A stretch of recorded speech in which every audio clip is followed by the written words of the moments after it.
राधे राधे प्यारे भक्तों, उठाकर फेंक दो ऐसे रिश्तों को जो तुम्हारी आत्मा को रोज रोज चोट पहुंचाते हैं, जो तुम्हारी पवित्रता पर सवाल उठाते हैं, जो तुम्हारी खामोशी का तमाशा बनाते हैं।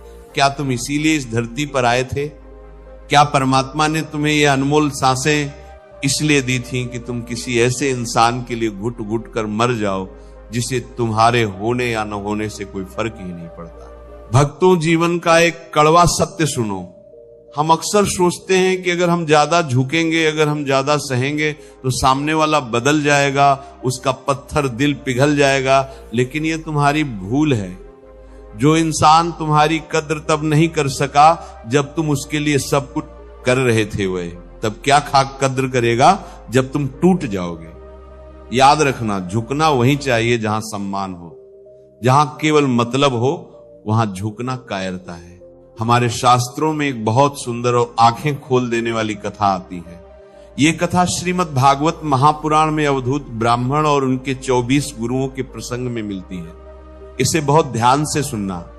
ये कहानी तुम्हारे जीवन की दशा बदल देगी। एक बार एक कुररी पक्षी, जिसे हम आम भाषा में टिटहरी भी कह सकते हैं, वह अपनी चोंच में मांस का एक टुकड़ा लेकर आकाश में उड़ रही थी। उस मांस के टुकड़े के प्रति उसका मोह बहुत गहरा था। उसे लग रहा था कि ये टुकड़ा ही उसका जीवन है, ये उसका भोजन है, ये उसकी संपत्ति है। लेकिन जैसे ही वो आकाश में पहुंची, उसे सैकड़ों कौओं ने घेर लिया। वे सब उस पर झपट्टा मारने लगे। कोई उसकी चोंच पर वार करता, कोई उसके पंखों पर। वह पक्षी लहूलुहान हो गई। वह दर्द से चिल्ला रही थी, वह भाग रही थी, वह छिपने की कोशिश कर रही थी। लेकिन वो जहां भी जाती, वो पूरी भीड़ उसके पीछे लग जाती। वह सोच रही थी कि ये सब मेरे दुश्मन क्यों बन गए हैं, ये मुझे क्यों मारना चाहते हैं। तभी उसे एक ज्ञान हुआ। उसे समझ आया कि ये कौवे मेरे दुश्मन नहीं हैं, ये तो उस मांस के टुकड़े के दुश्मन हैं जो मैंने अपनी चोंच में दबा रखा है। मेरी सारी मुसीबत की जड़ ये टुकड़ा ही है। मैं इसे छोड़ क्यों नहीं देती? लेकिन मोह, वह मोह उसे छोड़ने नहीं दे रहा था। उसे लग रहा था कि अगर मैंने इसे छोड़ दिया तो मैं भूखी मर जाऊंगी, मेरा क्या होगा। लेकिन जब पीड़ा असहनीय हो गई, जब उसे लगा कि अब प्राण ही चले जाएंगे, तब उसने एक झटके में उस मांस के टुकड़े को अपनी चोंच से नीचे गिरा दिया। जैसे ही वह टुकड़ा नीचे गिरा, सारे कौवे उस टुकड़े के पीछे भाग गए और वह पक्षी अकेली रह गई। उस क्षण उसने एक गहरी सांस ली। वह पेड़ की डाल पर जाकर बैठ गई।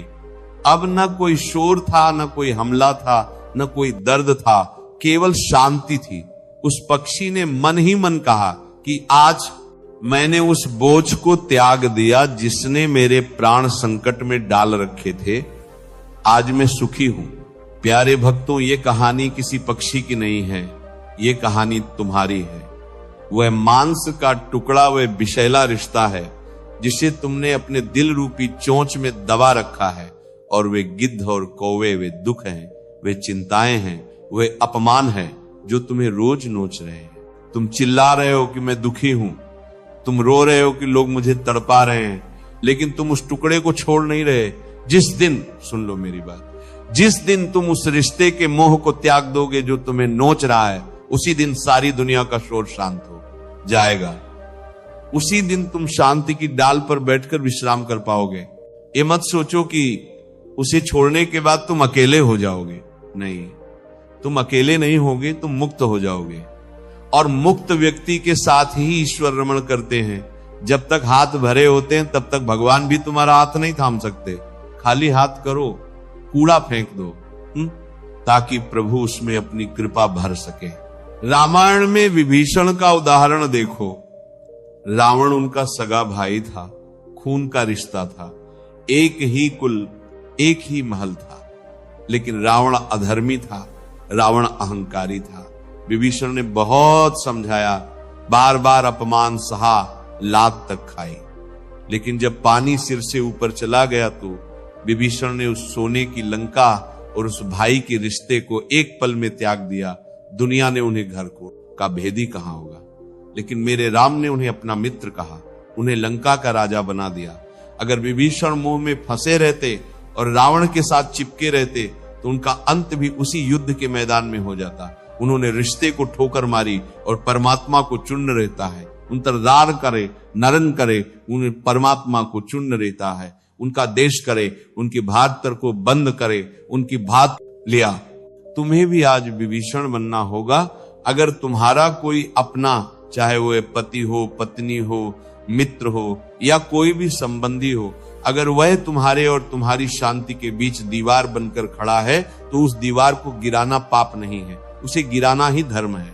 भक्तों, प्रेम और मोह में बहुत बड़ा अंतर होता है, इसे समझो। प्रेम मुक्त करता है और मोह बांधता है। प्रेम में सम्मान होता है, मोह में केवल जिद होती है। प्रेम कहता है कि तुम खुश रहो चाहे मेरे साथ या मेरे बिना, लेकिन मोह कहता है कि तुम मेरे हिसाब से रहो वरना मैं तुम्हें बर्बाद कर दूंगा। अब तुम खुद सोचो कि तुम जिस रिश्ते में हो वह प्रेम है या मोह हो। अगर वहां घुटन है तो वह प्रेम हो ही नहीं सकता, क्योंकि प्रेम तो ऑक्सीजन है। प्रेम में तो सांसें खुलती हैं। उठाकर फेंक दो उस उम्मीद को कि कल सब ठीक हो जाएगा। कुछ ठीक नहीं होगा जब तक तुम ठीक नहीं करोगे। घाव को खुला छोड़ने से वो ठीक नहीं होता, वो नासूर बन जाता है, उसे काटना पड़ता है। जहरीले अंग को शरीर से अलग करना पड़ता है ताकि पूरा शरीर बच सके। वैसे ही जहरीले व्यक्ति को जीवन से अलग करना पड़ता है ताकि तुम्हारी आत्मा बच सके। तुम डरते हो कि समाज क्या कहेगा, लोग क्या कहेंगे।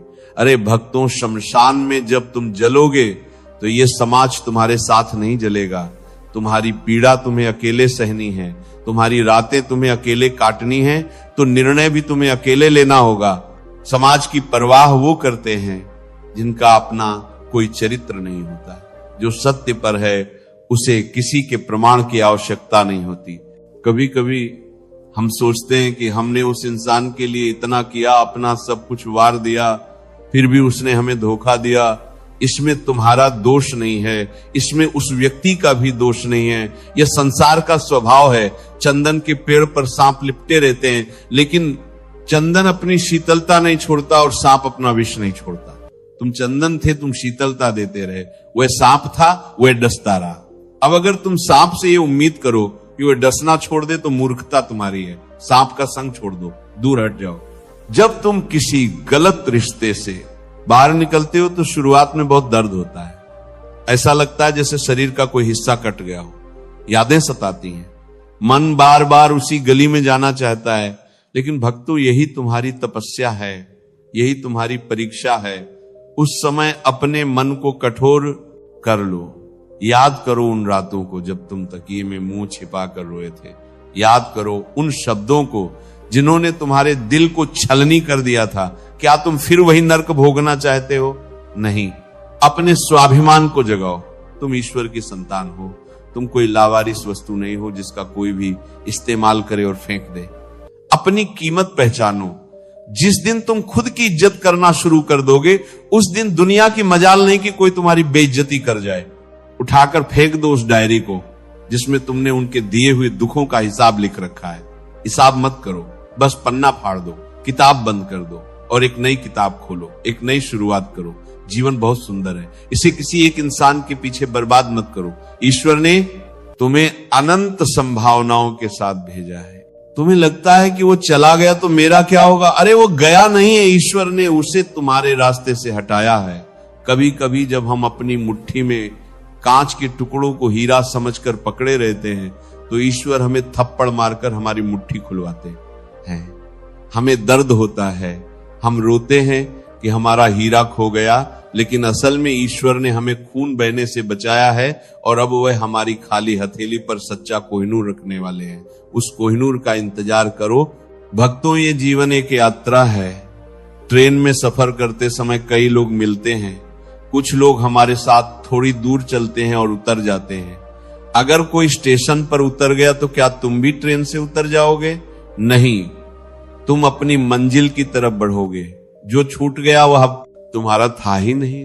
जो तुम्हारा है वह तुम्हें कभी छोड़कर जाएगा ही नहीं। आत्मा का साथी केवल परमात्मा है, बाकी सब तो संयोग है। आज अपने घर के किसी कोने में बैठना, एकांत में और खुद से पूछना कि क्या मैं खुश हूं। अगर जवाब ना में आए तो डरना मत, खड़े होना और उन तमाम जंजीरों को तोड़ देना, ब्लॉक कर देना उन नंबरों को जो तुम्हें मानसिक अशांति देते हैं, बंद कर देना उनका दरवाजों को जहां तुम्हारी कद्र नहीं है, और अपनी बाहें फैलाकर आसमान की तरफ देखना और कहना कि हे प्रभु, आज मैं सब कुछ तुम पर छोड़ता हूं, मेरा हाथ थाम लो। यकीन मानो भक्तों, जैसे ही तुम ये कदम उठाओगे तुम्हें लगेगा कि तुम्हारे कंधों से मनोभारी बोझ उतर गया है, तुम्हें हवा में ताजगी महसूस होगी, तुम्हें भोजन में स्वाद आने लगेगा, तुम्हें नींद अच्छी आने लगेगी, क्योंकि तुमने कचरा बाहर फेंक दिया है। अपने आप को प्रेम करो, खुद को समय दो, भगवान का नाम लो, सत्संग सुनो, अच्छे लोगों के बीच बैठो। तुम देखोगे कि जीवन फिर से मुस्कुरा रहा है। तुम मुरझाए हुए फूल नहीं हो, तुम तो वो बीज हो जिसे अगर सही मिट्टी मिल जाए तो वो वटवृक्ष बन सकता है। गलत, मिट्टी से खुद को निकालो और भक्ति की उपजाऊ मिट्टी में खुद को रोपो। मेरी इन बातों को केवल प्रवचन मत समझना, ये एक चेतावनी है और एक अवसर भी। समय रेत की तरह फिसलता जा रहा है। बुढ़ापे में पछताने से अच्छा है कि जवानी में संभल जाओ, या आज संभल जाओ चाहे उम्र कोई भी हो। सवेरा तभी होता है जब जागो, उठाकर फेंक दो उस डर को और धारण कर लो उस साहस को जो गिरधर गोपाल ने अर्जुन को दिया था। युद्ध तुम्हारे भीतर चल रहा है और इस युद्ध में जीतना तुम्हें ही है। सारथी कृष्ण तुम्हारे साथ हैं, बस लगाम उनके हाथ में दे दो, और जो भी तुम्हें तुम्हारे धर्म, तुम्हारे सम्मान और तुम्हारी शांति से दूर ले जाए, उसे अपने जीवन रथ से नीचे उतार फेंको। यही सत्य है, यही धर्म है और यही सुखी होने का एकमात्र मार्ग है। अगर आज की इस कथा ने और इन वचनों ने तुम्हारे सोए हुए स्वाभिमान को जगाया है, अगर तुम्हें लगा है कि हां अब मुझे बदलना होगा, तो ये आंसू जो तुम्हारी आंखों में है इन्हें पोंछना मत, ये गवाही है तुम्हारे जागरण की। मैं आपसे निवेदन करता हूं कि इस संदेश को अपने तक सीमित मत रखना। जाने कितने लोग इस समय घुट घुट कर जी रहे हैं, शायद आपका एक शेयर उनकी जान बचा ले, उनके जीवन में रोशनी ले आए।